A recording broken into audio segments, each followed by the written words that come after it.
आप देख रहे हैं अनहोनी। तो चलिए बढ़ते हैं आज की इस कहानी की ओर।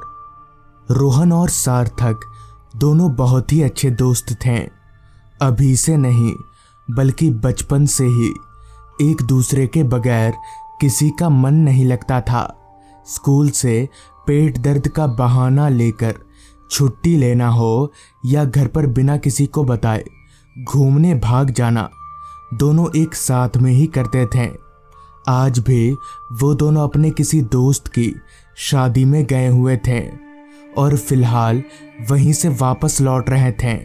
रोहन बाइक चला रहा था और सार्थक उसके पीछे बैठा आसपास के माहौल का जायजा ले रहा था। रात काफी हो चुकी थी, जिसका असर रास्ते पर भी साफ नजर आ रहा था। चूंकि रोहन और सार्थक उस रास्ते पर पहली मर्तबा आए थे, इसलिए उन्हें उस रास्ते के बारे में कुछ ज्यादा पता नहीं था। रोहन अभी बाइक चला ही रहा था कि तभी सार्थक बोला, भाई ये रास्ता कुछ अजीब सा नहीं है? मतलब बहुत सुनसान नहीं है? सुरेश ने हमें इसी रास्ते के बारे में बताया था ना कि यहाँ कोई कब्रिस्तान है। रोहन ने सार्थक की बात पर हामी भरी और चुपचाप बाइक चलाता रहा, क्योंकि भले सार्थक इन सारी चीजों पर यकीन करता हो, मगर रोहन उसे ये सारी चीजों पर रद्दी भर भी विश्वास नहीं था। उनकी बाइक अभी तेजी से रास्ते पर आगे बढ़ ही रही थी कि तभी तेजी से चल रही उनकी बाइक झटका खाने लगी और 2-4 झटकों में ही बंद पड़ गई। रोहन ने 2-3 बार किक मारकर गाड़ी चालू करने की कोशिश भी की, मगर बाइक ज्यों की त्यों ही बंद पड़ी रही।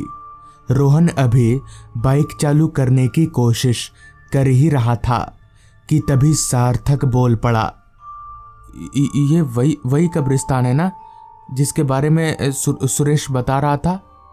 रोहन सार्थक के इशारे की ओर पलटा तो पाया कि उसकी बाइक बिल्कुल उस कब्रिस्तान के गेट पर बंद पड़ी है। इस पर रोहन बोला, हाँ हो सकता है वही कब्रिस्तान हो। ये कहकर रोहन ने बात को रफा दफा कर दिया था, मगर सार्थक उसके जहन में कहीं ना कहीं ये बात खटक सी रही थी कि आखिर उनकी बाइक कब्रिस्तान के दरवाजे पर ही क्यों बंद हुई। सार्थक अभी ये सोच ही रहा था कि तभी रोहन बोला, भाई यार किसी मैकेनिक को ढूंढना पड़ेगा, मुझे तो नहीं समझ में आ रहा है। इतना कहकर रोहन आजू बाजू अपनी निगाहें घुमाने लगा। अभी वो इधर उधर देख ही रहा था कि तभी उसे सामने की तरफ कुछ चमकता हुआ नजर आया। उस चमकाहट को देखते हुए रोहन ने सार्थक से कहा, सार्थक वो देख सामने कुछ चमक रहा है, चल हो सकता है वहां कुछ मदद मिल जाए। इतना कहकर वो दोनों बाइक को धक्का देते हुए उस चमकाहट की तरफ जाने लगे। चलते चलते वो जब उस चमकाहट के पास पहुंचे तो उनकी खुशी का कोई ठिकाना ना रहा, क्योंकि जहां वो रोशनी थी वो एक मैकेनिक का दुकान था। एक अधेड़ उम्र का आदमी अपनी कुर्सी पर बैठा हुआ था। रोहन ने खुश होकर उस आदमी को बोला, काका जरा हमारी बाइक को देख लीजिए तो, क्या दिक्कत है, चालू नहीं हो रही। इस पर वो आदमी कुर्सी से उठकर रोहन की बाइक के पास आया। उसने 1-2 बार बाइक को चालू करने की कोशिश की, मगर बाइक चालू नहीं हुई, जिस पर उस आदमी ने रोहन से कहा, टाइम लगेगा, बैठो। मैकेनिक की बात सुनकर वहां पड़ी 2 कुर्सियों में रोहन और सार्थक आराम से बैठ गए और वो मैकेनिक बाइक के पुर्जे खोलकर कुछ करने लगा। सार्थक के जहन में वो कब्रिस्तान वाली बात अभी तक खटक रही थी, मगर रोहन उसे इन चीजों से कोई लेना देना नहीं था। वो बस यही मना रहा था कि जल्द से जल्द उसकी बाइक चालू हो जाए ताकि वो लोग अपने घर पहुंच जाए। रोहन अभी बैठा ही था कि तभी उसे हल्का होने की जरूरत महसूस होने लगी। उसने ये बात सार्थक को बताई और कुर्सी पर से उठकर रास्ते के दूसरी तरफ जाने लगा। रास्ते के दूसरी तरफ घना जंगल था, लिहाजा रोहन ज्यादा अंदर ना जाकर सिर्फ झाड़ियों के पीछे चला गया और हल्का होने लगा। हल्का होकर रोहन जैसे ही पीछे उस दुकान की ओर पलटा तो उसके पैरों तले की जमीन निकल गई, क्योंकि वहां अब ना तो उसकी बाइक थी, ना वो मैकेनिक और ना ही उसकी दुकान खुली हुई थी। सिर्फ सार्थक वहां एक पत्थर के ऊपर अकेला बैठा हुआ था। रोहन को बड़ा अजीब लगा कि आखिर ये सब क्या हो गया। वो दौड़कर सार्थक के पास गया और बोला, वो मैकेनिक और मेरी बाइक कहाँ गई? तू यहाँ ऐसे क्यों बैठा है? रोहन की बात सुनकर सार्थक को काफी हैरानी हुई। उसने हैरान होते हुए कहा, तेरी तबीयत तो ठीक है? वो तेरे पीछे कौन है, देख जरा। सार्थक की बात सुनकर रोहन पीछे पलटा तो फिर एक बार हैरानगी के मारे उसकी पेशानी की लकीरें ऊपर चढ़ गईं, क्योंकि वो मैकेनिक अपनी जगह पर था और रोहन की बाइक बना रहा था। रोहन की आंखों के सामने अब वो सारी चीजें थी जो कुछ देर पहले रास्ते के उस किनारे से उसे नजर नहीं आ रही थी। हैरान परेशान रोहन करता भी तो क्या करता। उसने चुपचाप किसी तरह से इसे अपने मन का वहम मान लिया और सार्थक के बगल वाली कुर्सी पर बैठ गया। मगर उसे भी अब कुछ अजीब सा लगने लगा था। खैर, उसने मैकेनिक से पूछा, और कितना समय लगेगा?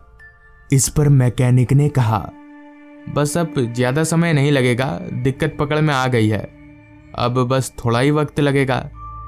रोहन के जहन में अब एक सवाल ये भी उमड़ने लगा था कि आखिर इस सुनसान रास्ते पर कब्रिस्तान के पास में ये इकलौता गैरेज ही क्यों है? बाकी और कोई दुकानें क्यों नहीं है? खैर, रोहन अभी ये सब सोच ही रहा था कि तभी वो मैकेनिक बोला, हो गया साहब, बन गई आपकी बाइक। इतना कहकर उस मैकेनिक ने एक बार बाइक को चालू करके दिखा दिया। तभी रोहन बोला, कितना हुआ आपका? तो इस पर उस मैकेनिक ने कहा, मैं गाड़ी बनाने के बदले पैसे नहीं लेता। उस आदमी की ये बात रोहन और सार्थक दोनों को ही बड़ी अजीब लगी कि आखिर ये कैसा मैकेनिक है जो गाड़ी बनाने के बाद पैसे नहीं लेता। जिस पर सार्थक ने उस मैकेनिक से कहा, तो पैसों के बदले क्या लेते हैं आप? सार्थक की बात सुनकर उस मैकेनिक के चेहरे पर एक अजीब सी मुस्कान आ गई और फिर उसने कहा, मुझे तुम लोगों की जान चाहिए। मैं गाड़ी बनाने के बाद लोगों से उनकी जान ले लेता हूं। उस मैकेनिक ने अभी इतना कहा ही था कि तभी उसका चेहरा बहुत ही अजीब तरीके से बदलने लगा। उसके आंखों की पुतलियां सफेद हो गईं और चेहरा पूरी तरह से कुचला हुआ नजर आने लगा। ये देखकर अब तक रोहन और सार्थक की सिट्टी बिट्टी गुल हो चुकी थी। उन्हें समझ नहीं आ रहा था कि अब ये क्या बला है। इतने में ही सार्थक ने रोहन को बाइक की तरफ इशारा किया। रोहन समझ गया कि सार्थक क्या बोलना चाहता है। वो दौड़ते हुए अपनी बाइक पर जाकर बैठ गया और बाइक चालू कर ली। साथ ही साथ सार्थक भी तुरंत बाइक पर बैठा और वो दोनों वहां से आगे की तरफ निकल गए। दोनों बहुत ज्यादा डरे हुए थे। रोहन बाइक तो चला रहा था मगर उसके हाथ हैंडल पर कांपे जा रहे थे। पीछे बैठा सार्थक भी बार बार यही देख रहा था कि कहीं वो मैकेनिक उनके पीछे तो नहीं आ रहा, पर ऐसा नहीं था। वो मैकेनिक उनके पीछे नहीं आ रहा था। उन दोनों की बाइक अभी तेजी से उस रास्ते पर आगे बढ़ ही रही थी कि तभी बाइक चला रहे रोहन ने जो देखा वो देखकर उसके होश उड़ गए। उसने देखा कि चलते चलते वो लोग फिर से उसी कब्रिस्तान के पास पहुंच चुके हैं जहां थोड़ी देर पहले उनकी बाइक खराब हुई थी। मगर ये कैसे हो सकता है? उसी कब्रिस्तान के पास वो दोनों कैसे पहुंच गए? इस सवाल का जवाब ना तो रोहन के पास था और ना ही सार्थक के पास। तभी रोहन ने जब सामने देखा तो उसे वही गैरेज नजर आया। अब तक उन दोनों को ही समझ आ चुका था कि रोड के सहारे वो लोग यहाँ से नहीं निकल सकते। लिहाजा उन्होंने बाइक को वहीं छोड़ा और दौड़कर जंगल में घुस गए। वो लोग अभी जंगल में थोड़ा आगे गए ही थे कि तभी उन्हें किसी औरत के रोने की आवाज़ आने लगी। वो आवाज़ कहीं आसपास से ही आ रही थी। रोहन ने जब इधर उधर नज़र घुमाकर देखा तो पाया कि एक औरत एक पेड़ के नीचे सिर झुकाए बैठकर रोए जा रही है। रोहन और सार्थक को लगा शायद ये भी उस मैकेनिक के जाल में फंस गई है।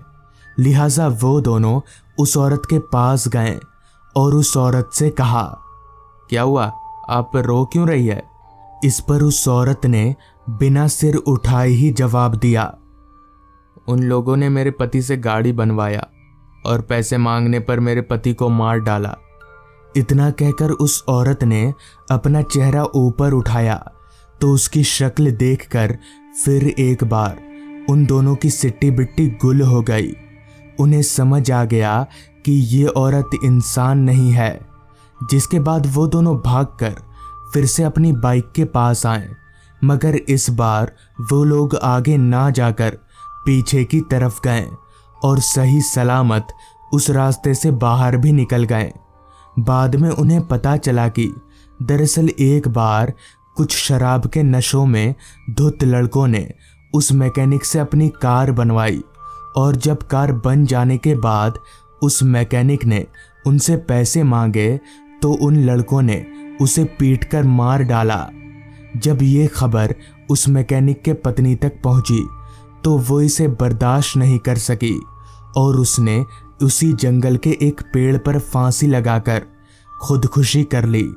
तब से उन्हीं दोनों की आत्माएं उस रास्ते पर भटकती रहती हैं। तो दोस्तों, ये थी आज की कहानी। अगर आपको ये कहानी पसंद आई हो तो चैनल को ज़रूर सब्सक्राइब कर लें। तो मैं आपका दोस्त आर्यन जल्द ही मिलूँगा आपसे ऐसी ही एक कहानी के साथ।